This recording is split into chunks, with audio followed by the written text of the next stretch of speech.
बहुत समय पहले की बात है। रवि और उसकी पत्नी कोमल एक छोटे से घर में रहते थे। रवि एक ऑफिस में काम करता था और कोमल घर पर रहकर घर का काम किया करती थी। रवि और कोमल के 2 बच्चे थे। बेटे का नाम नमन और बेटी का नाम नैना। रवि और कोमल हमेशा नमन को ही प्यार करते थे और नैना पर कुछ खास ध्यान नहीं देते थे। एक दिन रवि और उसका परिवार दूसरे घर में शिफ्ट हो जाते हैं। यहाँ वैसे तो सब कुछ बड़ा अच्छा है, पर मैं नमन के स्कूल के बारे में सोच रही थी। उसका एडमिशन भी तो करवाना है। तुम चिंता मत करो, मेरी पास के स्कूल में बात हो गई है। मेरे बॉस की वहाँ बहुत अच्छी जान पहचान है, इसलिए वहाँ एडमिशन हो पा रहा है। वरना यहाँ तो एडमिशन करवाना बहुत ही मुश्किल है। हाँ, पर एक ही बच्चे का एडमिशन हो सकता है। हाँ, तो नमन का एडमिशन करवा देंगे। और मैं कौन से स्कूल में पढ़ूंगी माँ? ओह हो, बड़ी आई पढ़ने वाली। पढ़ लिख कर कोई डॉक्टर नहीं बन जाएगी तू।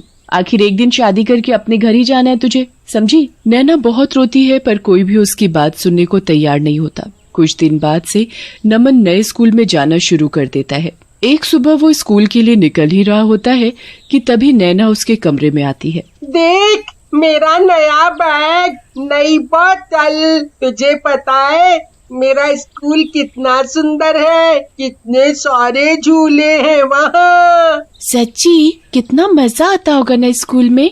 मैडम कितना अच्छा पढ़ाती होंगी। चल पागल, पढ़ना किसको अच्छा लगता है? मुझे तो बस वहाँ झूलों पर झूलना और बच्चों के साथ खेलना पसंद है। ये तुम कैसी बात कर रहे हो भैया? पता है पापा कितनी मुश्किल से तुम्हारी पढ़ाई का खर्चा उठा रहे हैं और तुम ऐसी बातें कर रहे हो। मैं तुझे जो बोल रहा हूँ तू बस अपने तक रखना, समझी? वरना मम्मी से तेरी शिकायत कर दूंगा और तुझे तो पता ही है फिर मम्मी तेरा क्या हाल करेगी।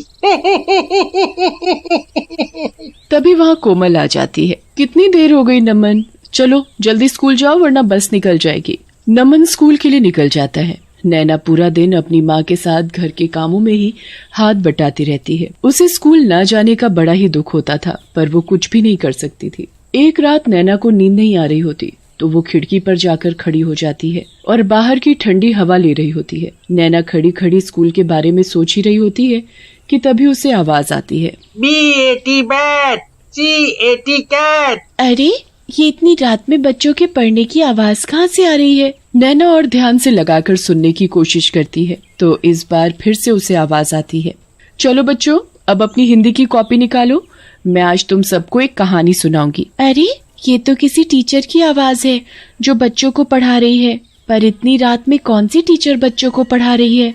नैना इधर उधर देखती है तो उसे थोड़ी दूर पर एक बिल्डिंग दिखती है जिसकी एक खिड़की से लाइट आ रही होती है और उसी खिड़की से बच्चों और टीचर की आवाजें भी आ रही होती हैं। अच्छा, ये आवाजें यहाँ से आ रही हैं, पर इतनी रात में मुझे जाकर देखना चाहिए। नैना बिना डरे चुपचाप घर के बाहर निकल पड़ती है और उस बिल्डिंग के पास जाती है। बिल्डिंग पर विद्यालय लिखा होता है। नैना बिना सोचे समझे स्कूल के अंदर घुस जाती है। अंदर एक अजीब शक्ल की औरत रिसेप्शन पर बैठी होती है। तुम्हारी क्लास कब से शुरू हो गई है? चलो जल्दी जाओ और कल से लेट मत आना। मेरी क्लास? पर मैं तो यहाँ पहली बार आई हूँ। कोई नहीं, चलकर देख ही लेती हो। नैना ऊपर जाती है तो वहाँ एक मैडम हाथ में फाइल लेकर घूम रही होती है। चलो जल्दी जाओ क्लास में वरना मैम बहुत गुस्सा करेंगी। पर मैं तो बातें बाद में करना, चलो भी क्लास में जाओ। नैना को कुछ समझ नहीं आ रहा होता कि आखिर उसके साथ ये क्या हो रहा है। वो पहली बार स्कूल में आई है और सब लोग उसके साथ ऐसा व्यवहार कर रहे हैं जैसे वो उसी स्कूल की बच्ची है। नैना क्लास में घुसती है तो उसकी आंखें फटी की फटी रह जाती हैं। वहाँ एक चुड़ैल भूतिया बच्चों को पढ़ा रही होती है। नैना जोर से चिल्लाती है, आ बचाओ!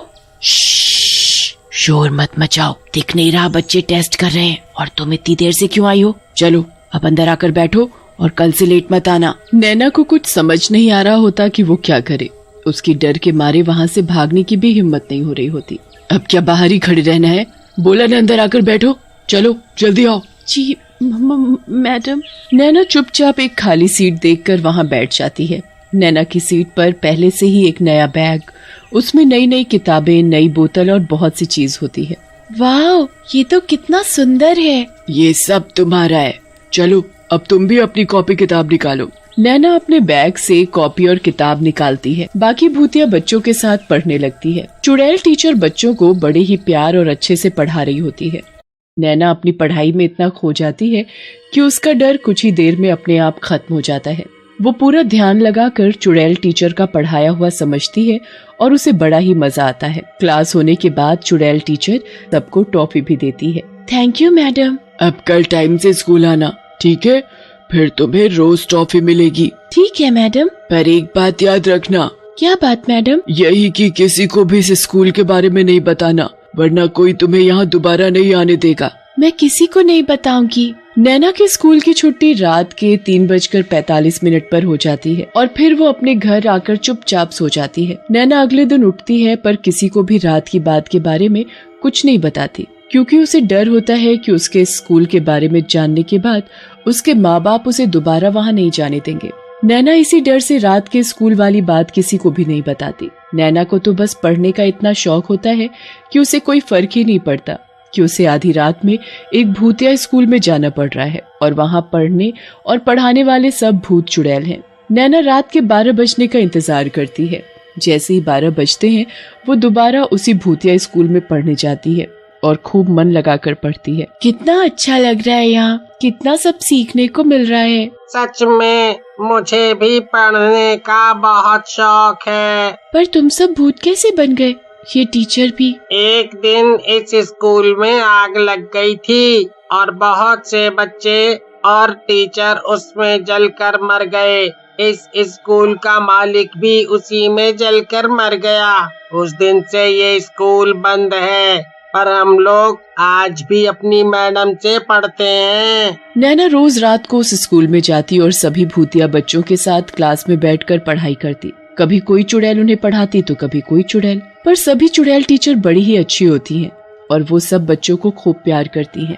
नैना को उस स्कूल में पढ़ते पढ़ते काफी साल हो जाते हैं और उसकी पढ़ाई पूरी हो जाती है। कभी किसी को नैना के स्कूल के बारे में कुछ पता नहीं चलता। नैना और नमन काफी बड़े हो जाते हैं। नमन इतने अच्छे स्कूल में पढ़ने के बावजूद भी नालायक होता है और नैना बहुत ही होशियार हो चुकी होती है। एक दिन कोमल और रवि नमन पर चिल्ला रहे होते हैं। मैंने अपना सब कुछ तेरी पढ़ाई पर लगा दिया, पर तूने सब बर्बाद कर दिया।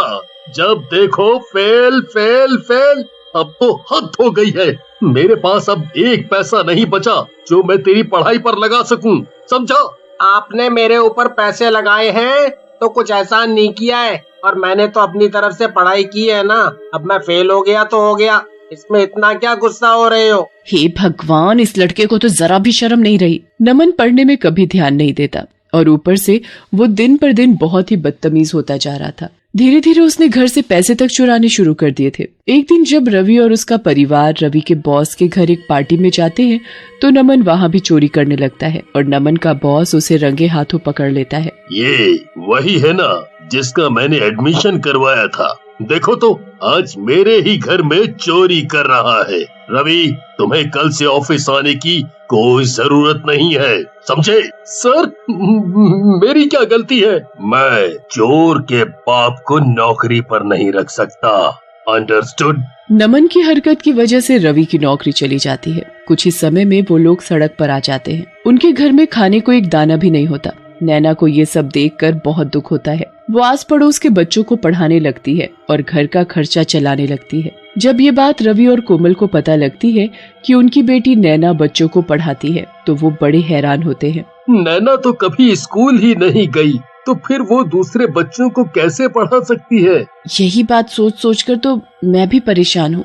एक दिन रवि और कोमल नैना से ये बात पूछते हैं, पर वो बताने से हिचकिचाती है कि उसने इतनी पढ़ाई आखिर कहाँ से की। कोमल नैना के पीछे ही पड़ जाती है और नैना को सब सच बताना पड़ता है। नैना की बात सुनकर रवि और कोमल दंग रह जाते हैं। तुम पढ़ने के लिए आधी रात में भूतों के स्कूल में पढ़ती थी।